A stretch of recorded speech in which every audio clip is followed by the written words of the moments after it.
Hello বন্ধুরা, দেখো চলে এসেছি আমি আজকে তো একটা ভেজিটেবল পকোড়া নিয়ে।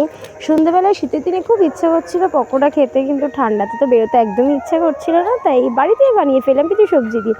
গাজর, ফুলকপি, বিনস, দেখো মটরশুঁটির ছোলা, তার মধ্যে দিলাম বেসন, হলুদ, কালো জিরে, লঙ্কার গুঁড়ো, নুন দিয়ে এবারে এইগুলোকে ভালো করে মিক্স করে নিচ্ছি জল দিয়ে। ভালো করে মাখা হয়ে এসেছে, এবারে আমি এটাকে ভাজা শুরু করব। এবারে এটাকে আমি ভালো করে গরম কড়াইতে দিয়ে দিয়েছি তেল গরম, তারপরে একটু একটু করে দিয়ে দিয়েছিলাম। খুব বেশি বড় করছিলাম না, ছোটো ছোটো করেই করছিলাম, কারণ বাড়িতে খাবো সেজন্য ভালো লাগে খেতে। তো দেখো অনেকগুলো দিয়ে দিয়েছি আমি হতে ভালো করে। এবার এটা হয়ে গেছে, একটা পিঠ পুরো লাল হয়ে গেছে, আমি এবার অন্য পিঠ দিয়ে দিলাম। দিয়ে দেখো পকোড়া রেডি হয়ে গেছে, আবার গরমা গরম পকোড়া। দেখো পুরো লাল লাল, খুব সুন্দর, খুব ভালো লাগছে। আমার তো খুব ভালো লাগে ঘরের বানানো পকোড়া খেতে। আর আমি একটু কাসুন্দি দিয়ে খাচ্ছিলাম, জাস্ট ওয়াও, দারুণ লাগছিলো খেতে।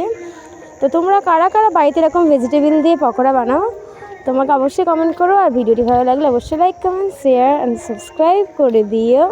দেখা হচ্ছে অন্য কোনো ভিডিও। টাটা।